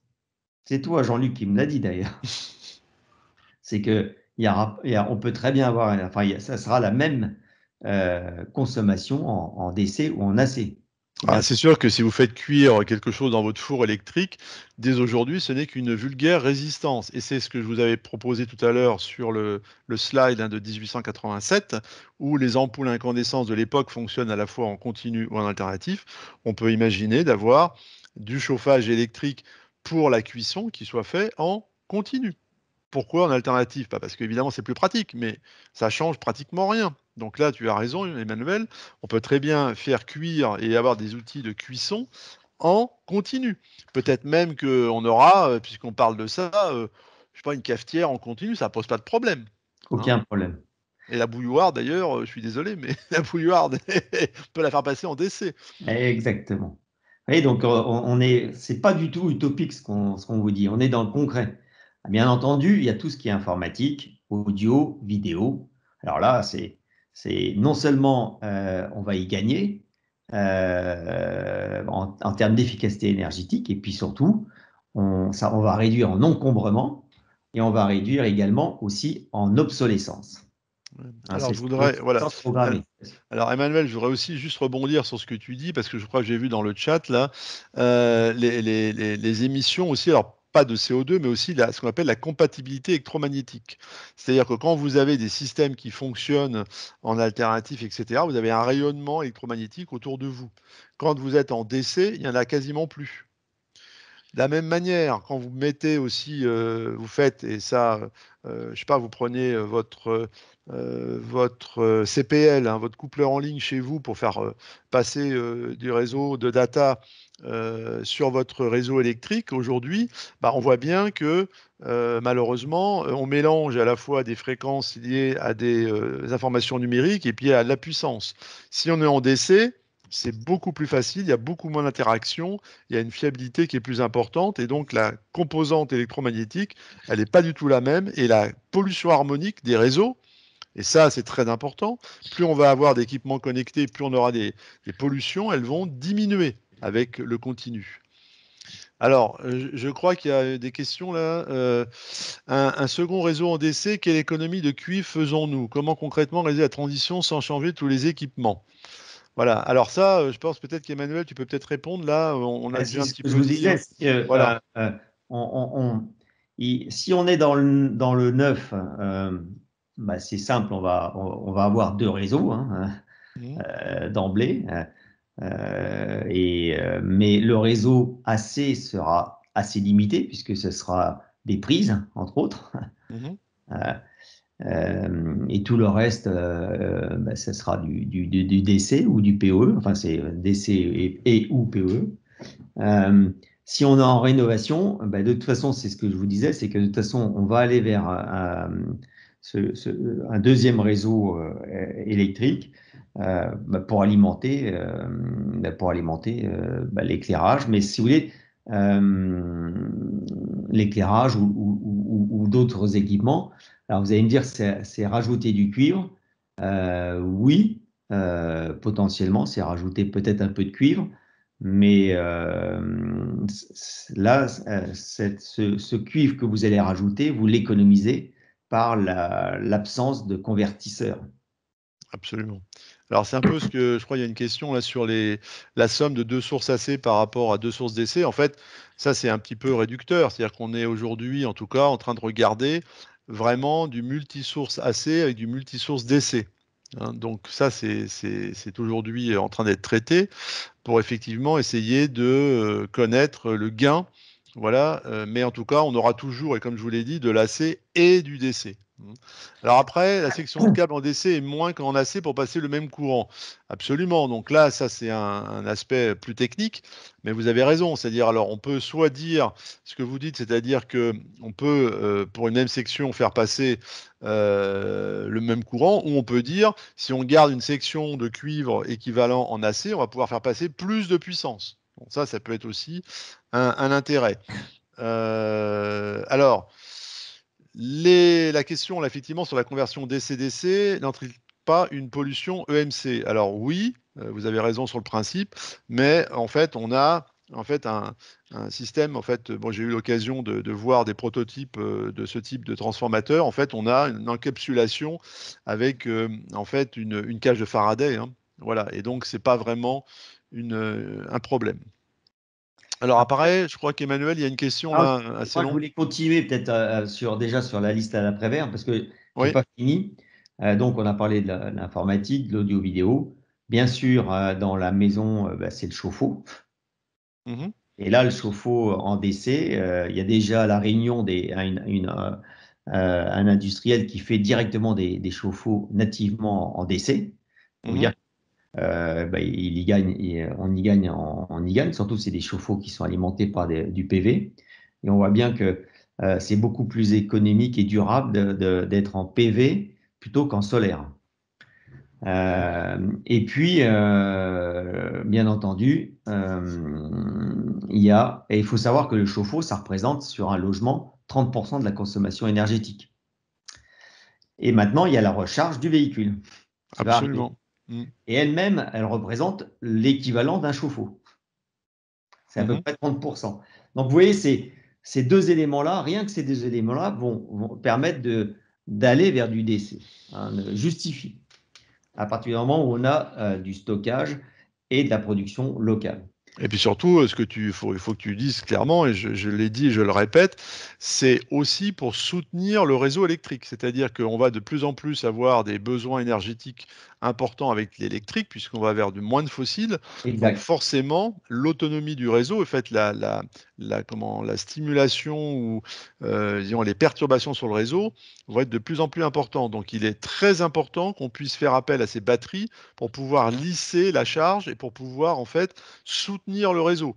D'ailleurs, Exactement. ce Ouais. qui est intéressant maintenant, et je vais en parler volontairement, c'est que le data center, quand aujourd'hui, bon, ok, on sait qu'il est là pour stocker, enfin, pour alimenter et stocker les données, en fait, il est là aussi, s'il y a par exemple, il n'y a pas de coupure de courant, etc., hein, ça fonctionne bien, la batterie qui est la batterie de sauvegarde de protection du data center, elle peut aussi, comme un véhicule électrique, être utilisée pour soutenir le réseau. Mm. Donc ça veut dire que l'alimentation en DC d'un data center permet aussi de pouvoir faire le transfert directement de l'énergie de la batterie vers le réseau. Donc là aussi, c'est très important, hein. On arrive effectivement à une énergie beaucoup plus répartie. Absolument. Et on a pratiquement pas le choix. Je peux vous dire que c'est en fait même, c'est pas qu'une question de choix, c'est qu'il y a urgence. Il y a urgence parce que quand on voyait que en Europe, on va arriver à 130 millions de véhicules électriques, mais il Mmh. faut pouvoir les absorber, ces 130 millions de véhicules. Mais rien qu'en France, 2030, minimum, c'est 5 millions de véhicules, mais on parle plutôt de 10 millions de véhicules. Mmh. Donc, Tout à ces fait. 10 millions de véhicules, c'est juste impossible euh, de, de, de les mettre, de les raccorder au réseau, hein, et de les raccorder au réseau du bâtiment, parce que Mmh. 92% de la recharge des véhicules électriques aujourd'hui, elle est dans les bâtiments. Eh bien, si tous les usagers rechargent en même temps leur véhicule, et ça, si vous voulez, l'échéance, elle est à 3 ans, parce que c'est 2 millions de véhicules dans 3 ans, eh bien, le réseau, il ne tient pas. Absolument. Donc, Enfin, dans ce cas-là, ça, c'est un on autre a pas problème, mis mais en ça, place c'est des systèmes voilà. d'effacement et des systèmes oui, d'effacement de la consommation et de gestion de la pointe. Eh bien, on ne pourra pas effectivement absorber plus de véhicules que 2 millions de véhicules. Donc, Voilà. on voit bien qu'on a un vrai enjeu, et cet enjeu, ça nécessite donc d'avoir du stockage énergétique local à l'échelle du bâtiment ou du quartier. Et donc, forcément, on va avoir localement du DC, tu en as parlé, on va vers Mmh. des DC grid. Voilà. Alors, je vais peut-être juste un peu t'interrompre parce qu'il y a pas mal de questions là, je voudrais quand même essayer d'y répondre. La première, enfin, je vais essayer de désolé pour ceux qui, ont posé des questions, je répondrai pas, mais, voilà, sur la partie, par exemple, nombre de transformateurs et de conversions et cetera, sommes-nous certains que cela ne va pas engendrer plus de pertes et un coût plus élevé des équipements? Alors, justement, c'est l'objet actuellement des recherches, c'est justement cela, c'est-à-dire quelle est alors il y en a pas qu'une, mais tout à l'heure je l'ai passé un peu vite, hein. Quelle est la meilleure architecture et ce que vient de dire aussi Emmanuel, c'est que, voilà, en fonction de l'évolution des charges, c'est clair que même on pourrait imaginer que même si vous avez un moteur asynchrone à courant alternatif dans votre lave-linge, bah, qu'en fait, il soit alimenté par un convertisseur DC-AC, ce qui est pas le cas aujourd'hui, il est directement en AC. Mais là, on voit bien qu'on serait obligé de rajouter un convertisseur pour le lave-linge, mais en fait, on en économiserait 5 pour d'autres charges. Donc toute la question va être de savoir, on va certainement arriver à un, un moment où on aura peut-être trop de convertisseurs, puis ensuite, lorsque les charges vont évoluer et vont être conçues de manière native en DC, je pense on va pouvoir réduire de Exact. nouveau le nombre de convertisseurs. Voilà. Et là, excuse-moi, parce qu'aujourd'hui, nous, à la SBA, on dit qu'il faut qu'on ait des bâtiments qui soient ready to service, donc c'est-à-dire dotés d'une infrastructure numérique, mais il faut aussi, c'est ce que je disais, concomitamment, qu'ils soient DC ready. Absolument. Donc ça veut dire qu'ils ne seront pas tout de suite alimentés forcément en DC, mais qu'on puisse déjà les prévoir. Et donc ensuite, on changera un convertisseur AC-DC en DC-DC. Absolument. Alors après, j'essaie de répondre à une autre question. Est-ce que l'électronique de puissance transforme des tensions élevées, 750 volts, 1500 volts? Alors réponse oui, bien sûr, parce que ça existe déjà sur les RER notamment. Il y a des convertisseurs électroniques de puissance que vous voyez sur les toitures, hein. Et puis bon, bah écoutez, moi tout à l'heure, je crois l'avoir dit, euh, 400 000 volts, c'est classique. La liaison France-Espagne, c'est 320 000 volts. Et on est à 1 million de volts pour les Chinois. Donc on sait faire. Alors évidemment, c'est pas, on n'est pas dans l'application, on est hors du périmètre de la conférence, hein, mais vous avez raison, et ça, on sait faire, et c'est d'ailleurs ce qui, aujourd'hui, nous permet d'aller beaucoup plus loin dans le DC. Alors, effectivement, ça vous rappelle le changement 110, 220, 220, 380. Bah oui, alors là, on passait dans quelque chose où on voulait augmenter la capacité de puissance dans les logements et on passait en alternatif parce qu'on n'avait pas encore à l'époque, hein, ces convertisseurs d'électronique de puissance performants. Voilà, donc là, oui, il y a une certaine révolution à peu près identique, sauf qu'on n'est pas en train d'augmenter le niveau de tension assez, mais on est en train de changer la nature de tension. Alors, moins de convertisseurs, moins de semi-conducteurs avec les problèmes de pénurie. Alors oui, vous avez raison en partie, Exactement. mais il faut voir ça à long terme parce que c'est vrai qu'aujourd'hui, comme on est en train de basculer d'un système à l'autre, peut-être que le gain en termes de convertisseurs n'est pas encore là, mais à terme, normalement, oui, bien entendu. Sachant que les convertisseurs, hein, c'est pas le semi-conducteur classique, c'est aussi de ce qu'on appelle du carbone de silicium ou de l'ASGA. C'est pas les mêmes matériaux. J'ai pas la réponse, mais il semblerait quand même qu'on puisse aussi éviter la pénurie parce que ce sont des composants, c'est pas du silicium pur, quoi. Il y a autre chose dedans. Et ça peut peut-être être une réponse à la question. Alors après, il y a une question, c'est sur les matériels composants pour passer au numérique versus le cuivre. Alors la fibre, alors oui, la fibre optique, ça c'est pour transporter les datas. Je vous signale quand même que tout ce qui est coupleur optique fonctionne en DC. Voilà. Et qu'on est obligé de mettre des convertisseurs un peu partout pour alimenter le système. Donc oui, il n'y a pas de problème. Alors, je voudrais aussi peut-être rebondir sur quelque chose en fait qui est aussi important en termes de décès, c'est que vous avez aussi tous vos appareils qui sont portables, hein, notamment même les batteries, les piles, etc. Tout ça, ça va naturellement évoluer. Moi, ma seule crainte, je vais vous dire clairement, alors on a parlé des protections, hein. Bon, Emmanuel sait que c'est un problème important pour les personnes, bien entendu, mais aussi pour le réseau. Mais il y a aussi un point qui aujourd'hui est, me semble-t-il, on n'en parle pas beaucoup, mais bon, je vais prendre un exemple. Quand vous voyagez, bah, c'est vrai que vous emportez avec vous des tas de convertisseurs, enfin des plugs, Exact. avec la plug AC pour les États-Unis, pour en fait l'Angleterre, la Suisse, voilà, parce que c'est pas les mêmes bornes, c'est pas les mêmes géométries, c'est pas les mêmes tailles de bornes, etc. Donc déjà, on voit qu'en courant alternatif, on a des multiples connecteurs, hein, on va dire, pour pouvoir s'interfacer. Bon, et quand vous voyagez, c'est l'horreur. Bon, plus tous vos systèmes de conversion. Mais là, la question, c'est est-ce que, alors là, on parle de normes, et tout à l'heure, je vous ai montré un slide sur les normes de tension, mais ensuite, est-ce qu'on va avoir, et j'espère, l'intelligence entre les pays européens ou même mondiaux d'aller vers une même norme de connexion des Bien équipements? sûr, c'est pour ça qu'on parle du USB 3.C.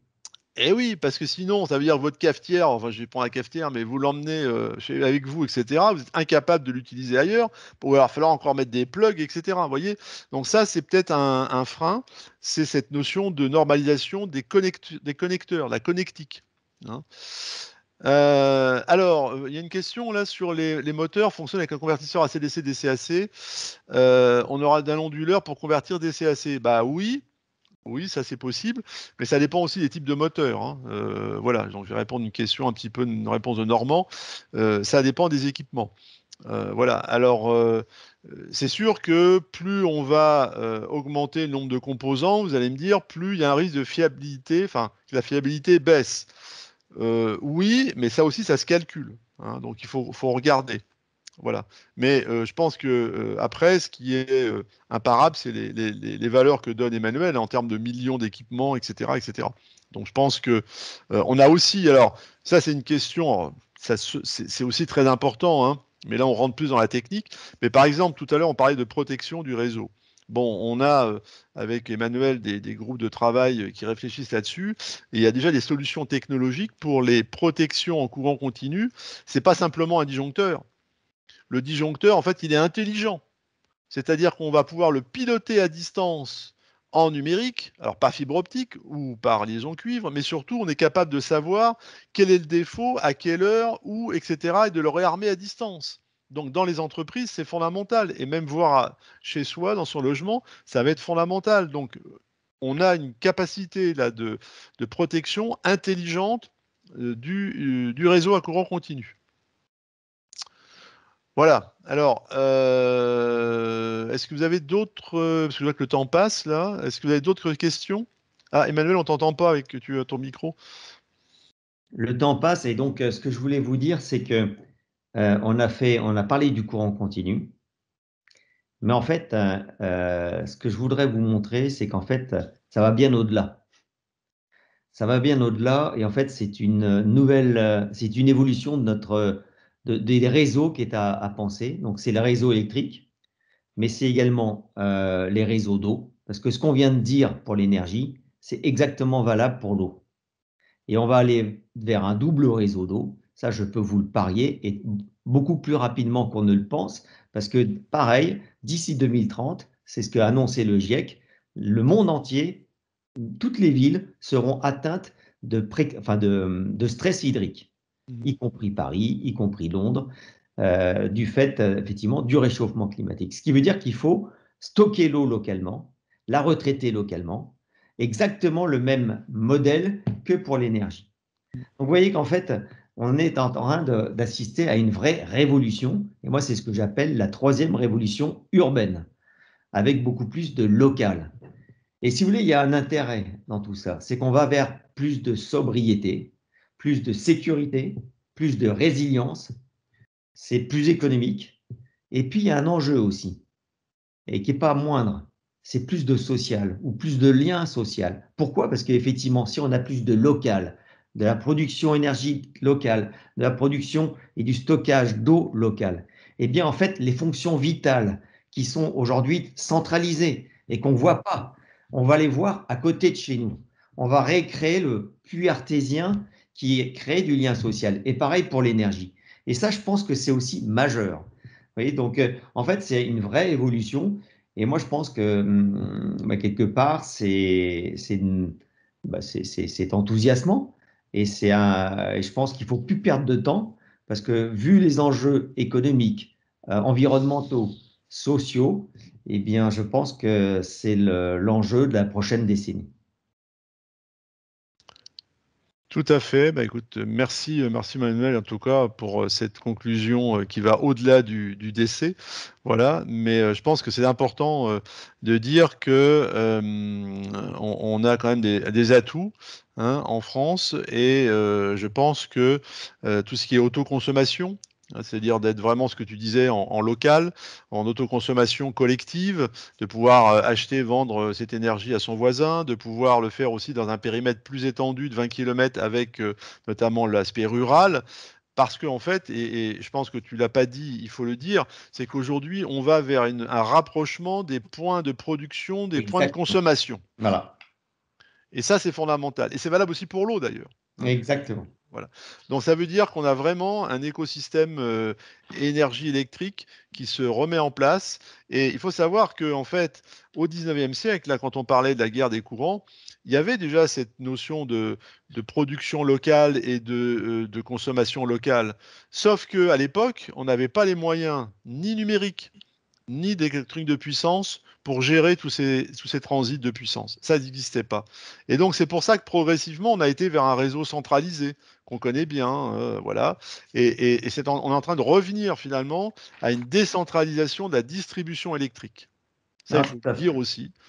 Et les villes durables et les bâtiments font partie en fait du dispositif. Voilà. Tu as raison. Et c'est vrai que c'est important ce que tu viens de dire. Et donc, c'est vrai que j'ajouterais que puisqu'on va avoir de l'hybridation en fait, des réseaux, hein, avec du local et du central, mais avec cette notion d'arbitrage, l'arbitrage, il faut du numérique. Et en fait, ce qui est important aussi, c'est que je vous ai dit qu'en local, on va avoir on va avoir de l'énergie, on va avoir l'eau, on a les déchets, mais ce qui est encore plus important, c'est qu'on doit avoir la data. Absolument. Alors, je pense Et que les peut-être data voilà, pour et les terminer centers avec qui sont quatre, voilà. alimentés en DC. Alors, avec 4 mots, je voudrais simplement dire que là, on a parlé de la transition énergétique, mais on parle aussi de la transformation numérique. Exactement. Donc, on a transition énergétique, et c'est plutôt le décès, et transformation numérique, ça va avec. Et si on n'a pas les deux, on ne pourra pas faire l'objectif d'aller vers la neutralité carbone. Enfin, en tout cas, j'en suis convaincu. Moi Voilà. aussi. Donc c'est pour ça qu'avec Emmanuel, on travaille vraiment sur l'aspect bâtiment et sur l'aspect donc Quartier. ville durable, Ouais. quartier, etc. Mais tout ça, en fait, ça fait partie du global et c'est très important de montrer que le décès, en fait, sans le numérique, c'est pas possible et que le numérique sans le décès, bah non plus, hein. C'est la convergence des deux et c'est bien transition énergétique, transformation numérique et voilà. Donc je pense même qu'on pourrait appeler ça, je crois qu'il y a certains, ça doit être le Gmelec, je crois, qui utilise le terme de électronumérique. Voilà. Mais en tout cas, les deux sont nécessaires. Et pour terminer, je pense que voilà, j'espère que Edison serait peut-être content de voir un petit peu ce qui est en train de se passer. Lui qui Espérons. malheureusement à l'époque avait perdu cette bataille des courants. Voilà. Donc moi en tout cas, je voulais, en tout cas à titre personnel, remercier très chaleureusement Emmanuel De rien, c'était un pour le plaisir. complément d'information. Voilà, et puis remercier l'ensemble des participants qui sont encore là, et donc bravo, parce que c'est vrai que c'est un sujet qui est quand même pas forcément évident. Alors, je m'en excuse, hein, mais c'est vrai qu'on aurait pu aller plus loin dans la technique, etc. Mais c'est vrai que bon, c'est compliqué. Alors, je vous invite peut-être, puisque je vais faire un petit peu de voilà d'advertisement, comme on dit, de publicité, de vous inscrire au CNAM, voilà, pour essayer d'aller plus loin dans la réflexion, de consulter aussi, je pense, SBA, puisqu'il y a beaucoup de choses qui sont en train aussi de bouger.